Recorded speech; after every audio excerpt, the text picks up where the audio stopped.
Hello everyone, welcome to the session number 4 of JEE Physics, and today we will be trying to solve 3 questions which were asked in the JEE examinations.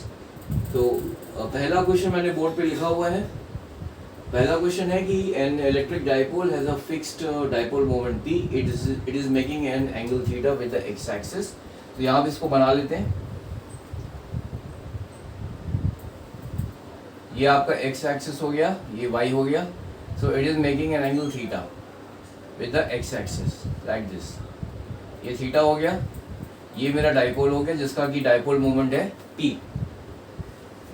When subjected to electric field E1 which is equal to E I cap, it experiences a torque T1, and when subjected to another field E2 which is given by root 3 E1 J cap, it experiences a torque T2 such that T2 is equal to minus T1. We have to find this angle theta now. So torque जो है, torque के जो formula है आपको पता ही है, torque is equal to PE sin theta, where theta is the angle of inclination between the dipole and the electric field. So here पहला case लेते हैं. फर्स्ट केस में क्या है कि जो इलेक्ट्रिक फील्ड है वो उसकी वैल्यू दी हुई है ई आई. आई का मतलब हुआ I is a unit vector along the X direction. ठीक है, और ये क्या है आपको आई कैप क्या है, ये आपको इस पर्टिकुलर वेक्टर की जो डायरेक्शन है वो बताता है. तो यहाँ पर जो ई है, this is the magnitude of this E1 and it is directed along the x-axis. ठीक है, I cap is the unit vector along the x-axis, so the direction of this electric field is along the x-axis. तो ये हो गया, तो ये E हो गया. ठीक है, अब हमारा जो फर्स्ट केस में है, जो torque T1 is equal to PE sin theta हो गया पहला केस में. सेकंड केस में आते हैं. सेकेंड केस में है कि when subjected to another field E2 which is given by root 3 E1 J cap. J cap क्या हुआ? J cap is the unit vector along the y axis. इसका मतलब ये हुआ कि इस इलेक्ट्रिक फील्ड का जो डायरेक्शन है, it is along the y axis. ठीक है, इस ऐसे है. ये हो गया आपका E2, so it is along the y axis. और इसका मैग्नीट्यूड क्या है? root 3 E1. रूट 3 E1 का मतलब क्या हुआ? Because E1 is equal to E, so ये हो जाएगा आपको रूट 3 E. सो T2 कितना हो जाएगा? T2 हो जाएगा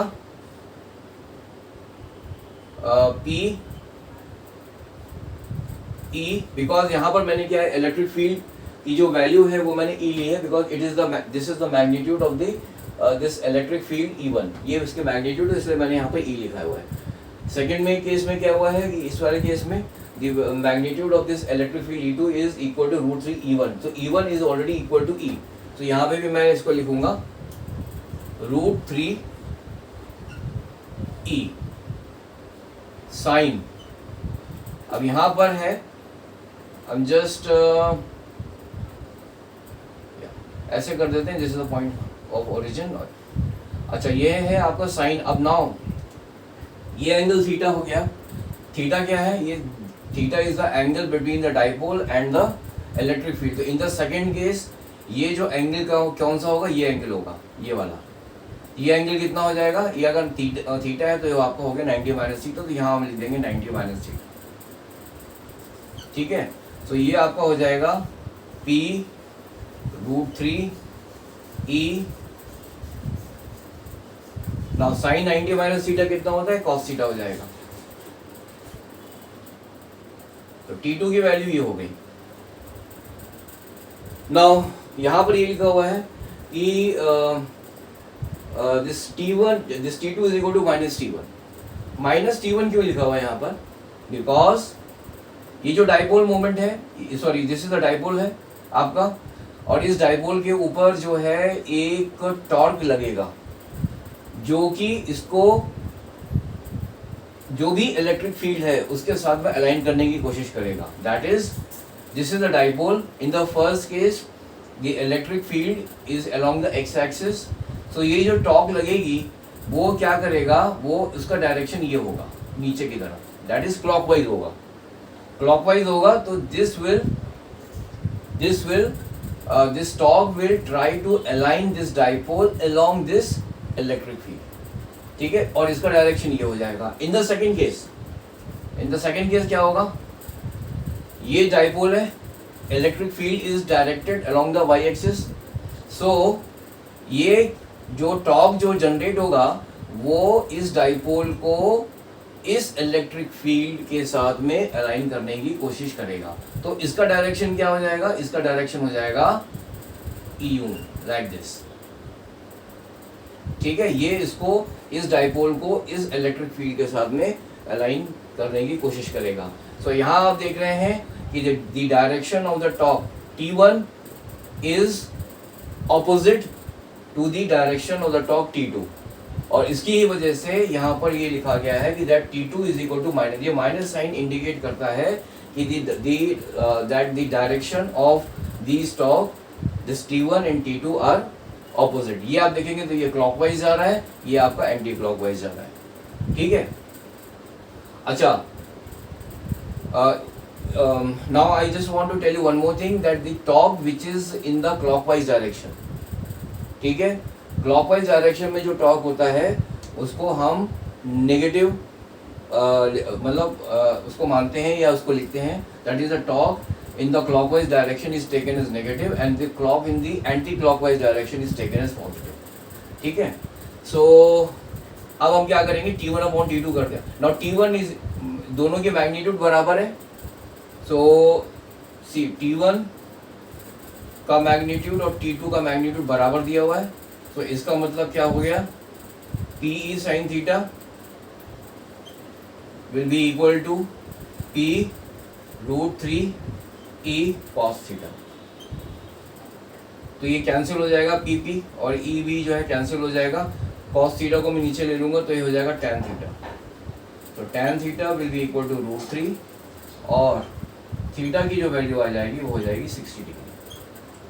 तो this is the correct answer, that is the second option, that is B is the correct answer.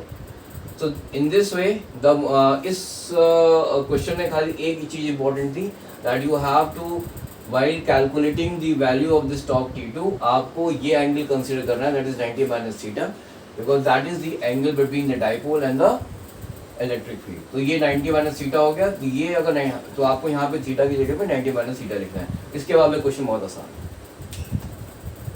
ये क्वेश्चन JEE मेंस में आया था, I think it was in 2016 और 17।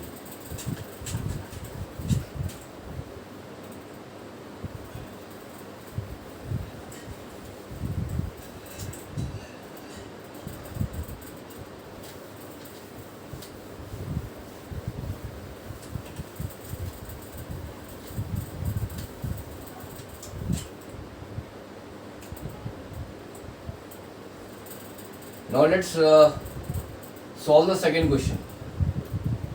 The second question जो है ये है आपका, this is also an easy question, बहुत आसान क्वेश्चन है ये। यहाँ पर दिया हुआ है क्वेश्चन में, these are the two parallel plates and this plate is negatively charged and this plate is positively charged, ऐसे दिया हुआ है। और यहाँ पे ये दिया गया है कि यहाँ पर एक पॉजिटिवली चार्ज्ड पार्टिकल है P, a positively charged particle P enters the region between a positively charged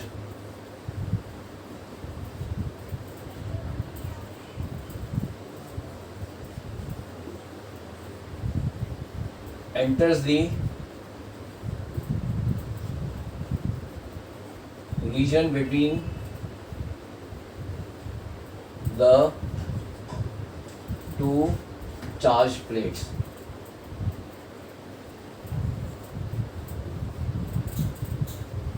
ठीक है, एंड इट इज एंटरिंग यहाँ पर, यहाँ एंटर कर रहा है and it is entering means the direction of this positively charged particle is parallel to both the plates and it is entering with a velocity u. क्या लिखा हुआ है? The velocity of the particle is u. The velocity of the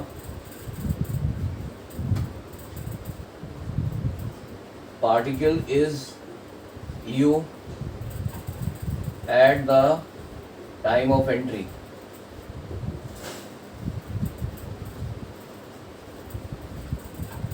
इसके बाद में at velocity is v at the point of exit. At the point of exit,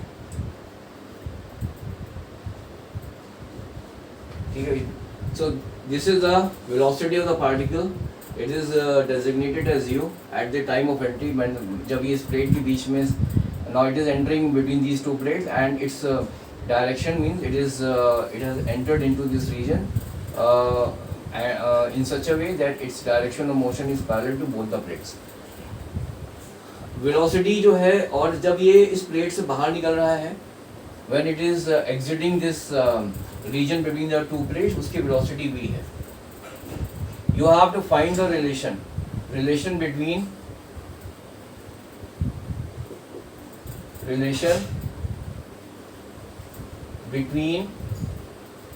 u and v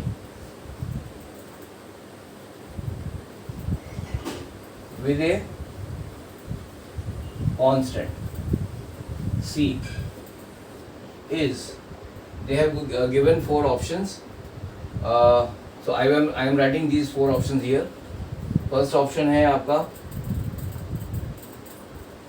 v is equal to cu.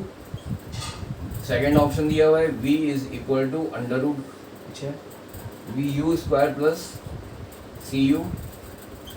Third option है v is equal to under root of u square plus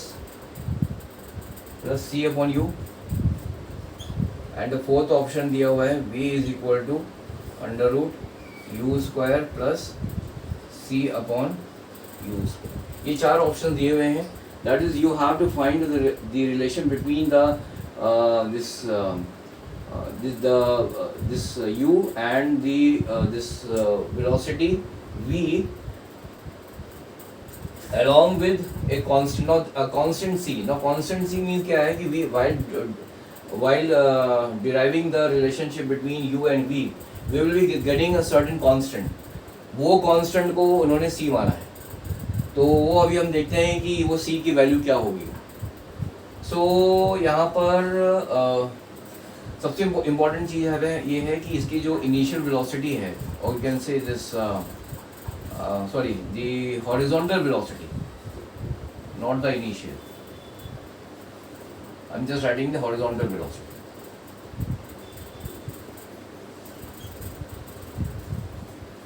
वो है आपकी u.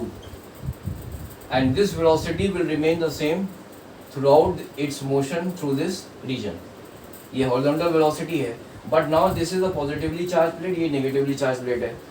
अब हमको ये पता है कि the direction of the electric field is always from the positive charge towards the negative charge. ठीक है ना? So the direction of the electric field क्या हो जाएगी? वो इधर हो जाएगी. Because the direction of this electric field is in this direction, so this particle will be deflected because it will be experiencing a force in this electrostatic force in this direction. ठीक है, ये particle के ऊपर एक electrostatic force लगेगा जिसकी direction जो होगी वो इधर होगी. तो ये होगा, तो therefore this particle का ये this is the horizontal velocity. Vertical velocity क्या हो जाएगी? It will also generate a vertical velocity. यहाँ पे तो वर्टिकल वेलोसिटी 0 है. यहाँ पर जो वर्टिकल वेलोसिटी, अगर हम इसको ये लिख देते हैं vx, दिस इज हॉरिजॉन्टल है, और ये आपको ले लेता हूँ मैं vy. तो vy तो यहाँ पर तो 0 है, बट यहाँ पर क्या होगा? जो एग्जिट हो रहा है यहाँ पर ये है आपका ये सॉरी इसको मैं वी नहीं लिख रहा हूँ, यहाँ भी यू हो जाएगा, यू एक्स हो गया, इसको ले लिया मैंने, और ये हो गई आपकी जिससे तो इनिशियल वेलोसिटी को मैंने यू कर दिया है और फाइनल वेलोसिटी को जो है मैं लेके चलूँगा वी वी। तो ये हो गया यू एक्स जो है वो आपका यू हो जाएगा which is equal to u, ठीक है, और यू वाई जो है यहाँ पर वो जीरो है, that is the vertical component zero है। यहाँ पर जो वी एक्स है, V X is equal to ये will be equal to U, because जो हॉरिजॉन्टल कंपोनेंट है वो तो सेम ही रहना है, वर्टिकल कंपोनेंट जो है यहाँ पे जनरेट होगा। यहाँ पे तो आपका यू था, यहाँ पे जीरो था, यहाँ पर हमको निकालना है। तो अब horizontal this that is the this velocity is equal to U, horizontal velocity at the, और we can say write we can write it as initial bracket में लिख देता हूँ u. अब it is experiencing a force in this direction, so this particle will have some acceleration now, and now acceleration जो है उसकी value क्या होगी, फोर्स क्या है, फोर्स होता है which is equal to q into e होता है, which is equal to ma. m is the mass of that particle and a is the acceleration of that particle, ठीक है, E is the magnitude of the electric field and Q is the charge on it, ठीक है। तो यहाँ से आपका acceleration भी निकाल सकता है, बट यहाँ पर उसकी निकालने की ज़रूरत है नहीं, बट फिर भी यहाँ पे जो है मैं आपको जस्ट बता दूंगा, अगर आपको एक्सेलरेशन निकालना है तो A will be equal to Q E upon M, ये आप निकाल सकते हैं। If you know the mass of this particle, if you know the value of E and the value of the charge, then you can calculate the acceleration also. So acceleration यहाँ पे is this particle will get some acceleration because of this electric field। और अब हम लगाते हैं यहाँ पे equation of motion. तो इक्वेशन ऑफ मोशन में हम क्या लगाएंगे, वर्टिकल, यहाँ पे वो वर्टिकल वेलोसिटी जो है वो इनिशियल वो ज़ीरो है, और तो वर्टिकल वेलोसिटी हमारी ज़ीरो हो गई। तो वाट यहाँ अच्छा इसकी एक काम करते हैं, यहाँ पे इसकी डिस्टेंस ले लेते हैं प्लेट की L, स्मॉल है, पहला काम। अगर ठीक है ये L है, हॉरिजॉन्टल वेलोसिटी आपकी u है, so time taken to cover this distance कितना होगा, time taken to cover distance L by this particle कितना हो जाएगा, this will be equal to distance आपका L हो गया, that is equal to L upon u. This is the time taken by this particle to cover this entire distance L. L क्या लिया है, this is the length of the plate. तो time हमें मिल गया L by u. Now यहाँ पर अब मेरे को यहाँ पे लिख देता हूँ कि now we will use this यहाँ पे हमें क्या निकालना है, u हमें पता है, हमको जो है यहाँ पर vx पता है, हमको vy निकालना है, vy हमें नहीं पता अभी, तो vy की हमको वैल्यू निकालनी है। तो इनिशियल कितनी है, final, let's say final is vy, initial क्या है, ज़ीरो है, प्लस एक्सेलरेशन इनटू t। सो यहाँ पर vy की वैल्यू क्या हो जाएगी, a, t की वैल्यू क्या है, L अपॉन u। तो vy जो है will be equal to acceleration of this particle length of this into length of this plate divided by u। ये हो गई मेरी, this is the velocity in this direction, in the vertical direction। horizontal में क्या है, वो u हो गई। तो इस प्रकार का हो गया ये, like this। at the exit horizontal velocity है u और vertical velocity है a L divided by u, ठीक है। ये आपका हो गया vy और ये है आपका vx is equal to u। अब इसकी जो है हमें निकालना है the relationship between u and v with a constant c। सो बहुत आसान है, मैं I will just write it here. यहाँ पे हम इसको लिख सकते हैं कि जो इसकी जो रिजल्टेंट वेलोसिटी यहाँ पे दी हुई है v है, ठीक है, the relationship between u and v. तो यहाँ पर हमने जो लिया हुआ है, यहाँ पर देखिए मैंने क्या लिया हुआ है, यहाँ पर जो कंपोनेंट है ये जो वी एक्स है, this is the horizontal component at the exit and the vertical component मैंने निकाल लिया। और v क्या होगा, v will be the, this is the resultant velocity. तो रिजल्टेंट वेलोसिटी क्या होगा एग्जिट पे v, which will be equal to under root of we x square plus we Y square. ठीक है, तो अगर हम इसको यहाँ सॉल्व करते हैं, मैं यहाँ पे लेके आता हूँ, तो v हो जाएगा under root v x square क्या हुआ, u स्क्वायर, और वी वाई स्क्वायर क्या हुआ, ये इसका square a square l square divided by u square, ये हो गया। तो this is the relationship between u and v, ये आ गया। अब यहाँ पे इन्होंने बोला relationship between u and v with a constant c. Constant यहाँ पे क्या हो रहा है, ए स्क्वायर एल स्क्वायर है। This A square l square is a constant because length of this plate जो है वो कांस्टेंट है और एक्सेलरेशन भी कांस्टेंट है। तो इसकी जो है कांस्टेंट, ये जो हो गई ये कांस्टेंट हम लिख सकते हैं। इसको अगर हमने कांस्टेंट सी से डिनोट किया तो v will be equal to under root of u square plus c divided by u square. ठीक है, तो हमारा जो आंसर यहाँ पर आ जाएगा वो ये आ जाएगा u square plus c divided by u square. This is the value. So this is how so basically this question is also very easy. The only thing is that after this deriving the relationship between u and v, we are getting this quantity a square l square, which I have taken it as c because this value is a constant. वही हमने put कर दिया.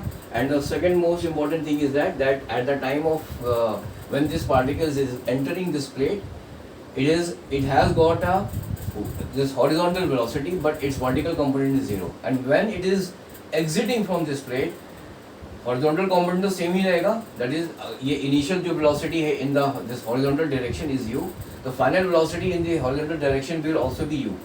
Vertical velocity यहाँ 0 है, यहाँ पर vertical velocity जो है it will have some vertical velocity which I have designated as vy. वो हमने यहाँ पर equation of motion लगा के निकाला। तो बस, और इन दोनों का जो रिजल्टेंट है that is v will be equal to under root of we x square plus we Y square, and by using this equation हमने we have arrived at this relation. So the correct answer is that is option D which is equal to under root U square plus C upon U square. ठीक है,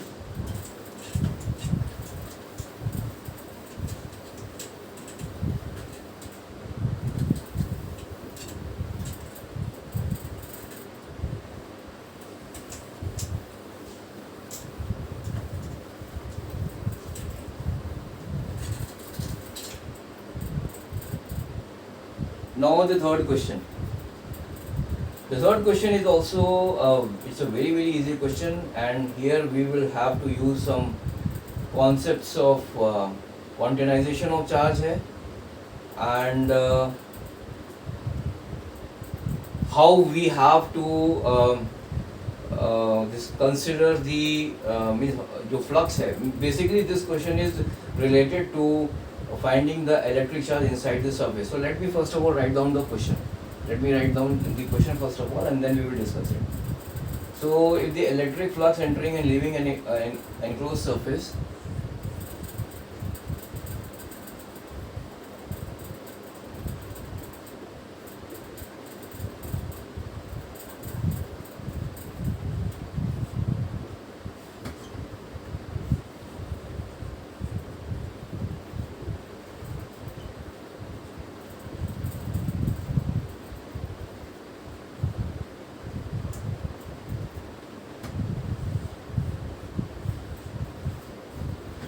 respectively,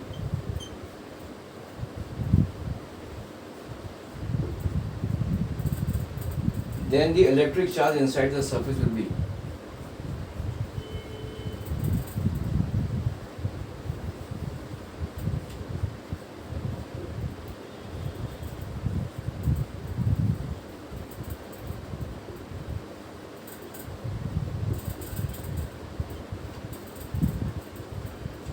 is first option दिया हुआ है phi 2 minus phi 1 divided by epsilon naught, दूसरा दिया हुआ है phi one plus phi two divided by epsilon naught, C दिया हुआ है फाइव वन माइनस, यहाँ दिया हुआ phi one minus phi two divided by epsilon not, and D दिया हुआ है epsilon naught phi one plus phi two, ये दिया हुआ है। तो इस क्वेश्चन को समझने के लिए मैं यहाँ पर एक छोटा सा ना एक डायग्राम बना देता हूँ which can serve as a revision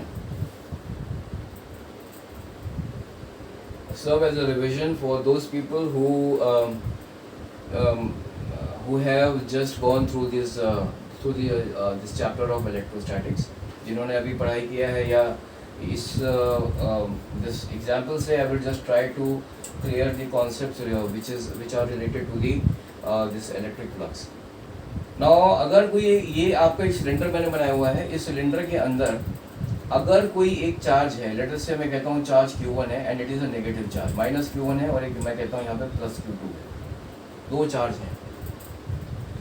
so इस नेगेटिव चार्ज की वजह से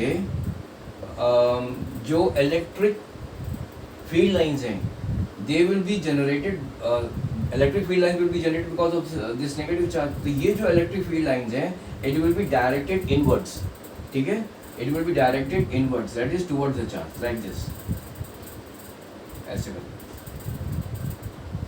ठीक है। सो these field lines will pass through the surface of this cylinder. ये जो सरफेस है इसको मैं A ले लेता हूँ, this one, इसको मैं B कर देता हूँ और ये आपका C हो गया sir. So this electric field lines will go inside this cylinder through this surface A, ठीक है, because this is a negative charge and the electric field due to the negative charge is directed inwards, that is towards the charge. तो ये आपकी field line की जो है वो direction हो गई, ये ई का डायरेक्शन हो गया, ठीक है। और पॉजिटिव चार्ज का क्या है, पॉजिटिव चार्ज की वजह से जो इलेक्ट्रिक फील्ड जनरेट होती है उसका डायरेक्शन बाहर की तरफ होता है, it is directed outward, outward means it is directed away from the charge, ये चार्ज है तो अब बाहर की तरफ।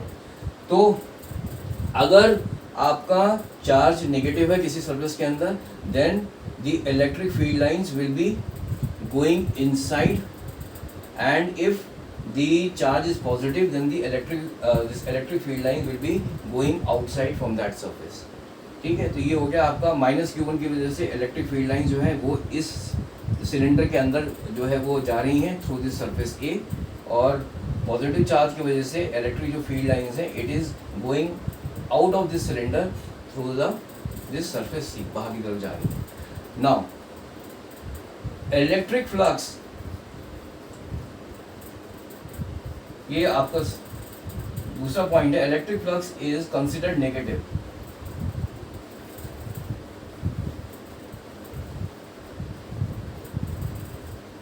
Is considered negative if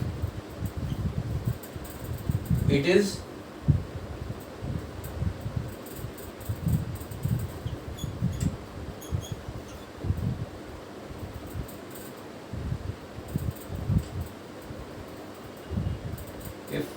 entering a surface, ठीक है। जैसे यहाँ पे है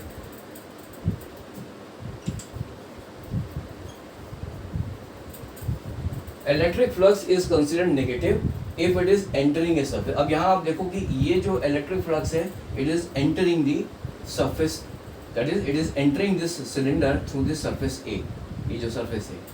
सो यहाँ पे इस केस में क्या होगा, the electric flux due to this charge, that is minus Q, due to this charge will be considered as negative, or electric flux is considered positive if it is leaving a surface or it is going outside. So यहाँ आप देखेंगे कि यहाँ पर ये जो है ये एक चार्ज पॉजिटिव चार्ज है, तो ये जो आपकी जो फील्ड लाइंस हैं वो बाहर जा रही हैं। और इलेक्ट्रिक फ्लक्स क्या है, electric flux basically the definition is that flux is the amount of this electric field lines which is passing through a surface. तो अभी इलेक्ट्रिक फील्ड लाइंस का डायरेक्शन इधर हो गया, तो क्या हुआ, इसका मतलब क्या हुआ कि फ्लक्स जो है आपका बाहर की तरफ है, तो ये बाहर की तरफ हुआ, जिसके मतलब जो है the flux due to this positive charge is considered to be positive, और electric flux is considered negative if it is entering. अब यहाँ पर क्या है, इलेक्ट्रिक फ्लक्स जो है वो बाहर जा रहा है, because of this charge these field lines जो है वो they are directed outward, so electric flux is leaving the surface, it is going outside, means it is living this means it is leaving this cylinder from the surface C, बाहर की तरफ जा रहा है, इसलिए जो है इलेक्ट्रिक फ्लक्स जो है because of this charge will be positive. तो दो चीज हो गई है। अब हमारा इस क्वेश्चन पे आ जाते हैं। इस क्वेश्चन में क्या है कि इलेक्ट्रिक फ्लक्स इज एंटरिंग, ये हो गया, is entering and leaving surface of φ1 and φ2। तो यहाँ पर क्या होगा, φ1 जो है ये आपका फ्लक्स हुआ और ये आपका φ2 हो गया, ठीक है। φ1 जो है ये हो गया because the flux which is entering the surface is φ1, तो मैंने यहाँ पे φ1 लिख लिया, and the flux which is leaving the surface is φ2। तो डेफिनेटली ये तो हो गया कि भैया इस सरफेस के अंदर जो है एक आपको नेगेटिव चार्ज, एक पॉजिटिव चार्ज है। अब आता है कि टोटल चार्ज कितना होगा, तो as per the quantization of charges, ठीक है, as per the quantization of charge, total charge जो है will be the algebraic sum of all the charges which is present in this surface. तो total charge यहाँ पे क्या हो जाएगा, एक तो Q2 है plus minus Q1। Algebraic sum के मतलब ये होता है you have to take into consideration this minus and the plus sign which is associated with that charge. अब ये माइनस Q1 है, तो मैंने यहाँ लिखा है प्लस, तो लिखा है but it is minus Q1, तो ये हो जाएगा Q2 माइनस Q1। अब आता है हमको निकालना है इसका फ्लक्स φ1 है, φ1 इज इक्वल टू चार्ज क्या है, माइनस Q1 है, divided by epsilon naught. This is the Gauss law. That is flux through this closed surface is equal to the charge enclosed by that surface divided by the epsilon naught. इसका because of this charge Q2 की वजह से क्या होगा, flux ये हो जाएगा Q2 divided by epsilon naught। तो ये आपका क्या हो गया, that is Q1 कितना हो गया, Q1 की वैल्यू हो जाएगी माइनस φ1 एप्सिलॉन नॉट, और Q2 की वैल्यू हो जाएगी φ2 एप्सिलॉन नॉट। टोटल चार्ज ये है, that is equal to Q2 minus Q1। Total charge is equal to Q2 minus Q1। तो ये हो जाएगा Q2 की वैल्यू क्या आई, एप्सिलॉन 0, तो हाँ एप्सिलॉन 0 Q सॉरी φ2 प्लस ये क्योंकि माइनस है तो माइनस और ये माइनस प्लस हो जाएगा, विच इज इक्वल टू हो गया आपका epsilon not and φ1, which is equal to φ1 plus φ2, ठीक है। This is the value of the total charge which is enclosed by this surface, which is equal to epsilon not bracket में φ1 plus φ2, और यहाँ पर हमारे पास में चार ऑप्शन दिए हुए थे, वो आपका हो गया ऑप्शन डी।